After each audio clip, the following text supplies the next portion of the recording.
pode estar no ar. Vamos lá. É uma das piores seitas falsas de que se tem conhecimento. São verdadeiros lobos vestidos de cordeiro e nas suas investidas eles se apresentam como membros da Igreja de Jesus Cristo. E na visitação de lar em lar, ó, a gente já descobriu o que eles fazem na rua, eles visitam lares, tá vendo?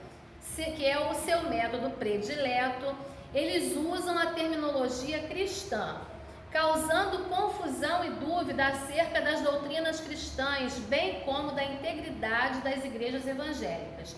Fazem uso da Bíblia Sagrada para começar. Perceberam que todas essas seitas que a gente está estudando, elas fazem uso sempre da Bíblia e tem sempre um livro de suporte, né? Um livro de apoio para ajudar. Olha aí. E quando o prosélito, que é o novo convertido, né, o cara que está chegando, já está em condições de entender, aí sim eles passam para o livro de Mórmon. Então começa com a Bíblia, começa com aquela conversa, né? Eu vou dizer que é a conversa gospel. Vamos começar com a conversa gospel, né? Que aí todo mundo cai, todo mundo acha que é de Deus esse negócio.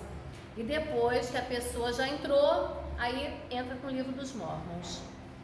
E aí, que consideram como tendo a mesma autoridade da Bíblia, mas que na prática é a quem dedicam muito mais honra. Depois de um período que você já está iniciado, que é assim que eles falam, que você já está iniciado, eles já deixam a Bíblia de lado e começa a utilizar somente o livro dos Mórmons. E é isso que vai acontecer, você passa a ser regido, né, a partir daquilo que está no livro deles.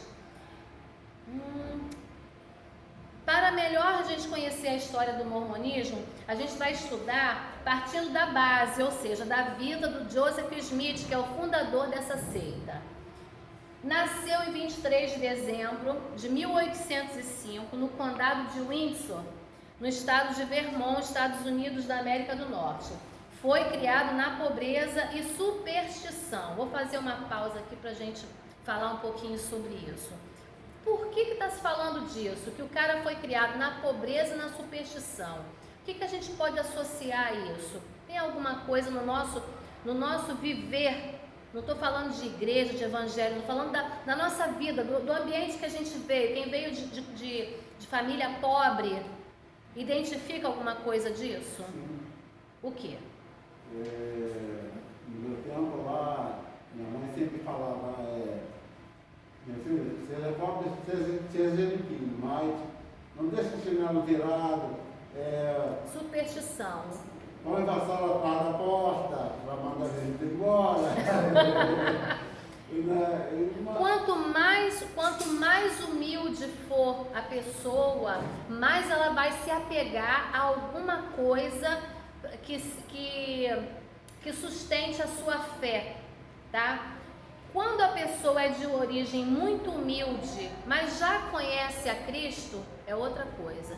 Mas quando a pessoa não conhece Jesus ainda e ela vive nessa situação, muitas vezes até de miséria, ela se apega a qualquer fé, a qualquer crença. O fenômeno do Padre Cícero no Nordeste, né? O secretismo religioso é muito forte, é um povo de extrema pobreza que precisa se apegar a coisa. A qualquer coisa. A coisa que enxerga para aquilo dar uma esperança.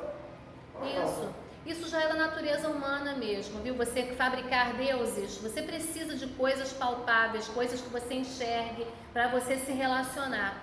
Isso sempre, a gente vai ver isso na Bíblia, desde sempre, desde a origem, né? Eles precisam de coisas para eles entenderem, para ver que é real, para poder se relacionar.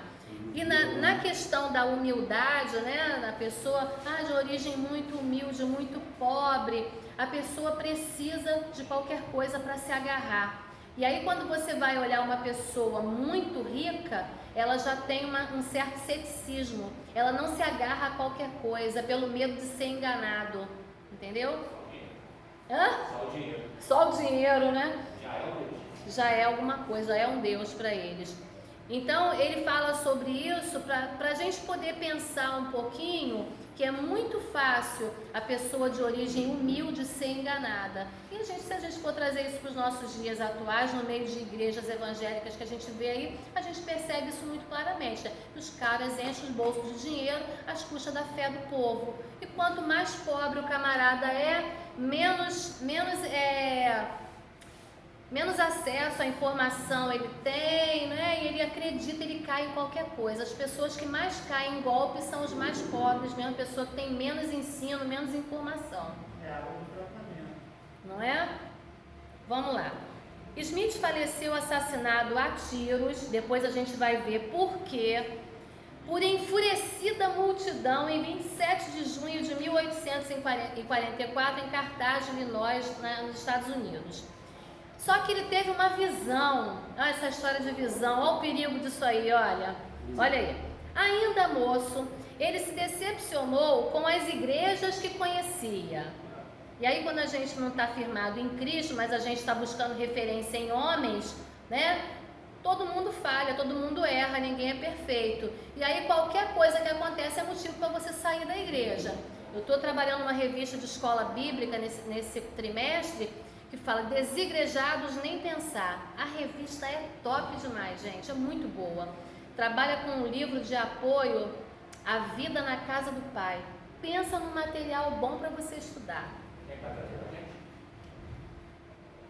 Eu não tenho ela ainda não, porque eu comprei o livro, comprei na sexta-feira à noite para preparar a aula para domingo de manhã. Mas é bom demais. Eu vou trazer na próxima aula para vocês darem uma olhada. Para vender eu não tenho não. A gente está comprando na rua, no centro do Rio, uma faculdade da Mackenzie. Ali embaixo tem uma livraria, a gente está comprando ali, porque só encontra lá. Por aqui ninguém tem. Vou passar para vocês o material. Que material bom, fala justamente sobre essa questão, motivos que levam as pessoas a saírem da igreja. Show, muito bom mesmo. Esse material que você queria que trouxesse no Rio para você? Era esse, isso aí que eu estava na correria. A loja ia fechar 5 da tarde, eu desesperada, eu achei o cidadão. Tô aqui na Praça 15, eu falei, longe pra caramba, o negócio é lá na Central. Caramba! Ele foi, coitado, trouxe pra mim, pô, show. Vamos lá. Quando estava com 15 anos, já residindo em Palmira, estado de Nova York, e havendo um grande movimento evangelístico nessa região, Smith foi orar num bosque e perguntar a Deus em qual igreja ele deveria se congregar. Smith conta que numa visão apareceram o pai e o filho, olha isso, denunciando o desvio de todas as igrejas daquela época. Preste atenção, com tanta gente no mundo orando, buscando, ele foi o cara, né, que Deus resolveu se revelar ali, aparece para ele ali, para falar para ele as coisas que estavam erradas nas igrejas dos outros. Só para ele. E Deus disse para ele, apontando para Cristo: Joseph, esse é o meu filho, ouve-o. Escuta o que ele está dizendo, hein? E disse mais: em breve o evangelho de Cristo será restaurado. Isso ele contando. Aí ele vai ter uma segunda visão. Ele não estava usando o santo daime, uma parada assim. Devia ser, né? Devia ser. Tipo, daquele Shadaime, né? Não é? Alucinógeno. Devia ser, cara, porque é algumas coisas assim que... Enfim, mas o pior, gente, é que nessas questões, nessas visões, nessas profecias, arrebanha uma multidão, muita gente vai atrás dessa galera. Nem me pergunte por quê. Enquanto orava, olha aí a segunda visão. Smith diz que foram banhados em luz os seus aposentos, aparecendo-lhe um anjo de nome Moroni, que afirmava haver vivido naquela região há uns 1400 anos. Moroni era filho do profeta Mormon. Contou que seu pai havia gravado a história do seu povo em placas de ouro. Essas placas também continham, segundo o anjo, o puro evangelho, que tinha sido transmitido aos antigos habitantes do continente americano. as placas que poderiam ser encontradas no Monte Cumorá, perto de Palmira, onde ele morava. Cheio de coincidência, né? Muita coincidência acontecendo ao mesmo tempo. Para serem traduzidas, ou seja, para que Smith pudesse entender os seus registros, seria necessário que ele fizesse uso de um certo tipo de lentes chamadas o quê? Urim e Tumim, que a gente já conhece do Antigo Testamento, né? E aí esse anjo diz para ele, para você entender o que está escrito aqui, você vai ter que recorrer a essas lentes antigas. Ah, é de Deus esse negócio. Nem a Bíblia explica com exatidão Como era isso, funcionava. né? Era uma coisa assim, meio de jogar dados. De adivinhação. É. Quando a gente estuda a história de Israel, a gente percebe que esses outros povos que estavam em volta dos hebreus ali em Canaã, eles vão influenciar a questão do culto de Israel também. Que a questão das adivinhações, dos profetas, quando a gente estuda o movimento de profetismo em Israel, a gente entende isso. Israel, ele assimila muita coisa dos outros povos, tá? E vai chegar uma hora que essas coisas que Israel está observando ao redor dele, vai entrar no templo, no culto que está sendo feito dentro do templo. É muito bom estudar a história de Israel para a gente entender o período profético, a questão do exílio, né? O que o exílio vai fazer com o povo quando eles saem dali, como é que está a cabeça deles. É muito legal poder estudar isso. Vamos lá. Me perdi, me ajudem, achei. De volta de posse das placas e das lentes, Joseph, sentado por detrás de uma cortina, olha isso, ditou para um amigo a tradução, ao fim do que devolveu as placas ao anjo Moroni. Uma vez traduzida, a obra foi publicada pela primeira vez em 1829, recebendo o título de O Livro de Mórmon. Uma coisa que foi revelada para ele, segundo ele, né?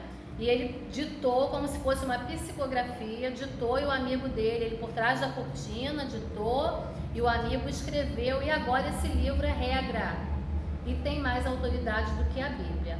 Porque, segundo ele, o Evangelho estava tão distorcido, tão diferente do que tinha sido anunciado originalmente, que agora tinha que seguir por esse.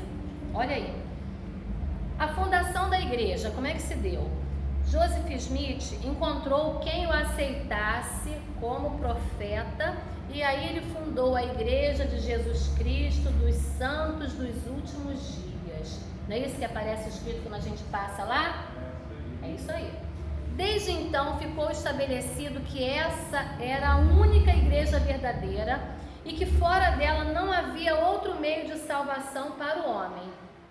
Foi em 6 de abril de 1830, em Fayette, estado de Nova York, que Joseph Smith fundou a Igreja de Jesus Cristo dos Santos dos Últimos Dias, quando tinha apenas 24 anos. Em 15 de maio de 1829, portanto, pouco antes da fundação, Smith batizou o seu secretário, percebam como as coisas funcionam, o senhor Oliver Cowdery. E esse batizou o senhor Smith, quer dizer, eu batizo você e você me batiza. Depois a gente um consagra o outro e está tudo certo. Agiram assim por causa de uma visão que tiveram, na qual João Batista teria dito para que eles agissem assim. Foi dessa forma que as coisas começaram. Depois de muitas perseguições, Smith e os seus seguidores encontraram acolhida em Illinois, onde erigiram a cidade de Nauvoo. Boa noite. Aí, olha bem, ele foi acusado de imoralidade e falsificação. Ele fundou essa igreja em um lugar onde eles conseguiram recursos para construir uma cidade. Aqui em Ribeirão Preto, tem uma igreja batista, que o pastor fez exatamente a mesma coisa. Ele comprou uma fazenda, uma área gigantesca e construiu a igreja, uma cidade dentro desse território. Então, tudo que você precisa tem ali dentro daquela cidade. Tudo. E é tudo para a igreja. Tudo que você precisar. Tem borracheiro, tem loja de tudo que você imaginar tem ali dentro. Eu fui lá num congresso de uma igreja onde eu congregava e eu fiquei assim, porque é um luxo que você não tem noção. E no meio do congresso, o pastor, o presidente, passou a maior vergonha que vocês possam imaginar. Quando ele pegou o microfone para dar as boas-vindas à igreja lotada, levantou uma galera no meio da igreja, assim, lá no meio da plateia lá, e começou a chamar ele. Ai meu Deus, como é que é o nome daquela seita que o pessoal tem as lojas? Maçonaria. Começou a chamar ele de maçom. E foi um tumulto no meio do congresso, a igreja lotada, vinha ônibus de tudo quanto era lugar, sabe? Era muita gente, o congresso muito top. Você chega lá, você fica de boca aberta. Tinha ônibus de tudo quanto era lugar, trazendo muita gente. E aí essa galera se levantou no meio da igreja para chamar o cara de maçom, acusando ele. Olha, onde a fumaça a fogo. Todo mundo causou um mal-estar muito grande no meio do congresso, né? Ele teve que explicar aquilo ali, porque muitos líderes que estavam ali de outras igrejas, ficou todo mundo com a pulga atrás da orelha, né? Aí ele ficou mal, aí ele começou a falar, não gente, olha só, é que o meu pai e o meu irmão são maçom, entendeu? Mas eu não tenho nada a ver com isso. E é porque as pessoas associam, mas eles são outra coisa e tal. Mas ficou chato pra caramba. Acabou com aquele ambiente que estava preparado, né? Acabou, porque ficou todo mundo desconfiado. No meio do congresso não tinha outro comentário, ninguém falava de outra coisa, sabe? Ficou muito chato mesmo, muito chato. E aí você passa a observar o que ele está construindo e aí você começa a questionar, né? Gente, mas por que disso? Por que uma cidade?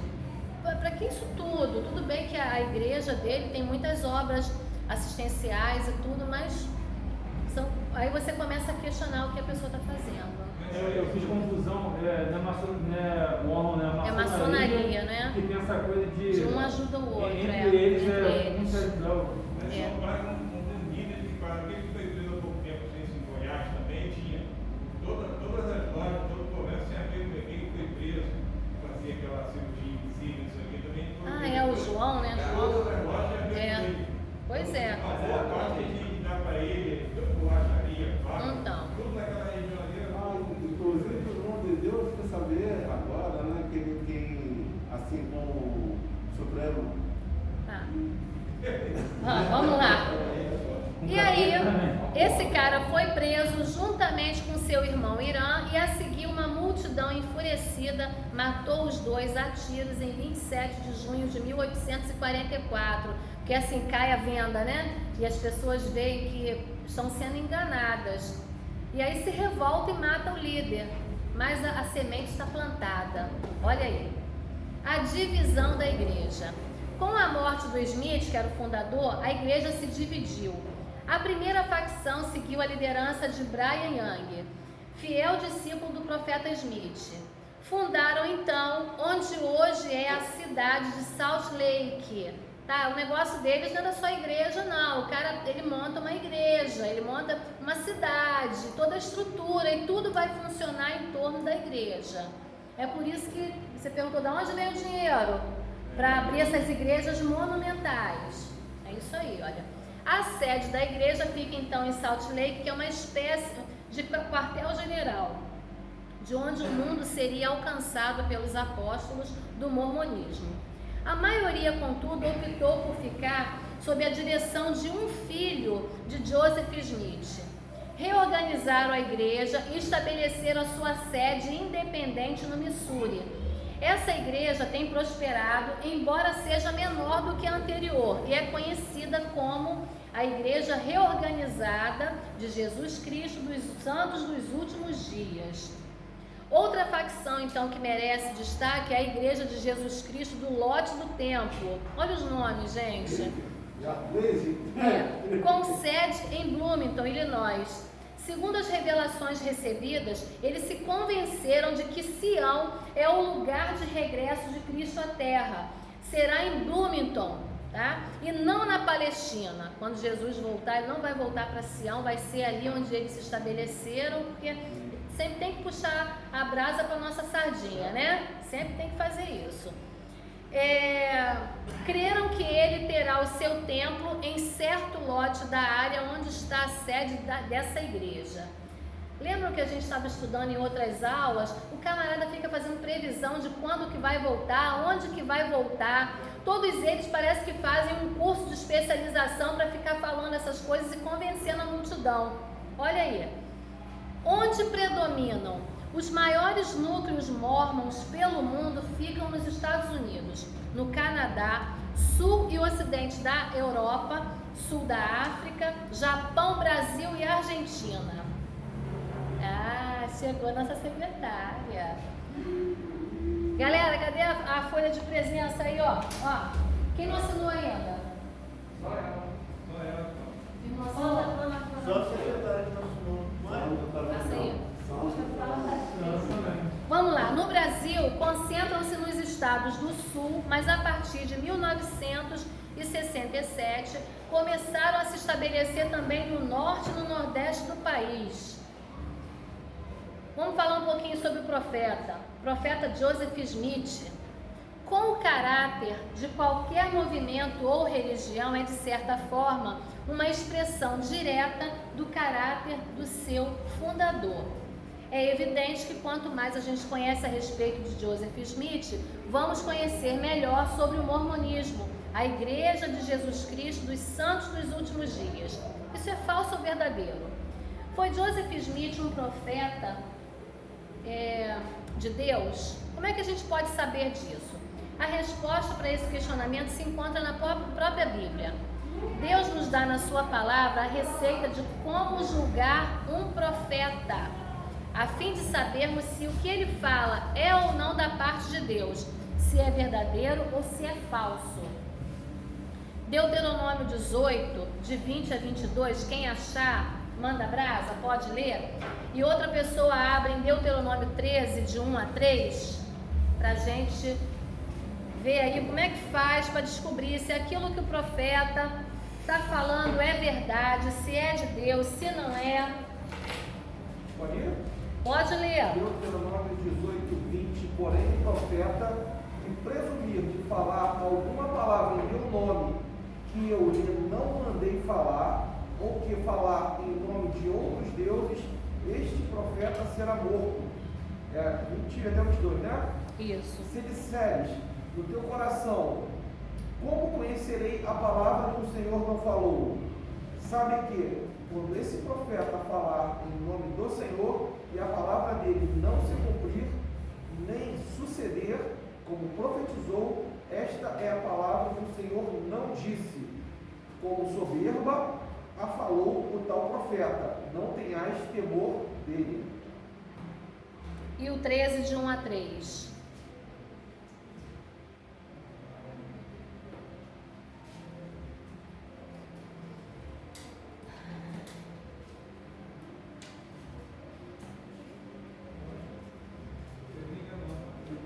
Quando o profeta ou sonhador se levantar no meio de ti e te anunciar um sinal ou prodígio, e suceder um tal sinal ou prodígio de que te houver falado, e disser, vamos após outros deuses que não conheceste, e sirvamo-los, não ouvirás as palavras desse profeta ou sonhador, porquanto o Senhor vosso Deus vos prova, para saber se amais o Senhor vosso Deus de todo o vosso coração e de toda a vossa alma. Isso. Olha aí, no primeiro, ele está dizendo que se a palavra que ele proferir não se cumprir, não veio da parte de Deus. Não veio da parte de Deus. A gente tem que julgar a profecia ou o profeta. No segundo caso, se a palavra se cumprir, mas o profeta se prevalecer disso, para conduzir as pessoas a se afastarem de Deus e a seguirem outros deuses. Não foi isso que ele leu agora? Ir adiante de outros deuses, não é? Se isso está te conduzindo a você sair da presença de Deus, não é de Deus. Olha aí. O que o livro de Mórmon vai dizer? É também a palavra de Deus? Tem o livro o significado e o valor que os Mórmons dizem que tem? A verdade acerca do livro de Mórmon é a seguinte: a história fictícia. No ano de 1812, um pastor presbiteriano aposentado, chamado Salomão Spalding, escreveu uma história fictícia dos primeiros habitantes americanos. Esse pastor morreu sem ver a sua obra publicada. Ele escreveu uma história fictícia e a intenção dele não era fundar uma nova religião, ele estava escrevendo uma história fictícia e ele tinha o desejo de que isso virasse um livro. Olha aí. O manuscrito, no entanto, veio a cair nas mãos de um ex-pastor batista chamado Sidney Rigdon.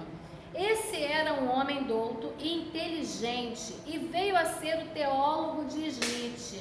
Quer dizer, esse cara começou a dar os fundamentos, as bases de doutrina teológica para Smith. Rigdon, em conluio com Smith, fundou, tomando por base o tal livro, uma nova religião. Ambos foram auxiliados por Parley Pratt. Esse trio, portanto, compôs o livro dos Mormons. Pegaram um livro, que era uma história fictícia, que não tinha nada a ver com a Bíblia, pegaram esse livro, tomaram ele como base, pegaram um teólogo, que era um cara que conhecia a Bíblia, que conhecia história e tal, religião, e veio esse tal pastor aí que dizia que era o profeta, né? Se juntaram os três e fizeram essa beleza que a gente está vendo aqui agora. E a gente não pode nem dizer que o cara estava cheio de boa intenção, porque não estava. De jeito nenhum. Olha aí. O que é o livro de Mormons, então? A primeira edição do livro de Mórmon para o português apareceu no ano de 1938 e até 1975 já tinham saído 6 edições. O livro de Mórmon se compõe de 15 livros divididos em capítulos, como é a Bíblia. No seu todo, o livro de Mórmon soma um total de 239 capítulos e 6.533 versículos. Nele são citados capítulos inteiros da Bíblia Sagrada, por exemplo, 1 Nefi, que é igual a Isaías 49, 2 Nefi 12:24, que é igual a Isaías 2, versículo 1, 2 Nefi 24 é igual a Malaquias 3, 3 Nefi 12:14 é igual a Mateus 5:7, Moroni 10 é igual a 1 Coríntios 12, quer dizer, pegou alguns textos bíblicos, colocou, plágio, não é isso? Colocou lá no livro de Mórmon, mudou o nome e vamos embora. O livro de Mórmon condena a Bíblia como um livro mutilado e repleto de erros que Satanás usa para escravizar os homens. É isso que eles pensam a respeito da Bíblia. Mas se é tão ruim assim, por que precisou pegar alguns textos de lá, né? Vai se explicar. Isso é dito textualmente nesse livro que eles escreveram de 1 Nefi 13, de 28 a 29, e 2 Nefi 29, 3 e 6. Todavia, a primeira edição do livro de Mórmon, em 1830, tinha uma péssima pontuação e erros sem conta. E de lá para cá já sofreu mais de 10.000 correções só de pontuação e umas 3.000 de ortografia e regras gramaticais. Em geral. Isso sem falar nas seções inteiras que foram suprimidas e outras que foram acrescentadas, tudo para cobrir os erros desse profeta Joseph Smith. É tal livro que eles declaram inspirado por Deus. Olha aí. Esse livro, além de conter vários trechos do Antigo Testamento adulterados, é uma fraca imitação da Bíblia. Contém também vários trechos de livros litúrgicos da Igreja Anglicana e Metodista. Como explicar isso se essas igrejas foram organizadas em 1539 e 1739, respectivamente? Ele contém ainda expressões e ideias modernas que não podiam ser conhecidas pelo seu suposto autor em 420, que é o tal do Moroni, né? Que é o anjo que viveu naquela região, não sei o que, segundo ele, que fala coisas que são usadas no linguajar corriqueiro de hoje, que não tinha como ele falar sobre isso. Solapa a Bíblia, declarando-a insuficiente, mas faz acréscimos e alterações nos trechos bíblicos. Traz ainda extensas citações da Bíblia na tradução inglesa do ano de 1611. Esse tal de Oliver Cowdery, David Whitmer e Martin Harris, que são citados no testemunho do profeta Joseph Smith como tendo visto as placas de ouro, de onde Smith traduziu o livro de Mórmon, foram chamados pelo próprio Smith de ladrões e mentirosos, demasiadamente maus para serem mencionados, mas eram os caras que estavam junto com ele, né? Parece até umas igrejas aí que deram, que quando sofreram divisão, deram origem para outras imensas, né? Tipo, não vou falar, não. O pessoal vai ficar me massacrando depois. Agora, para tão volumoso conteúdo do livro de Mórmon, as placas de ouro que Joseph Smith descreveu requeriam um trabalho microscópico, ou então algo miraculoso. Diante de tão evidentes fatos e testemunhos, a gente pode concluir, e sem medo de errar, que o livro de Mórmon é obra da mão do homem e não é a palavra de Deus. Quando for 8h30, me sinaliza para a gente dar um tempinho para poder fazer a apresentação do trabalho, tá? Quais as principais doutrinas que o mormonismo ensina?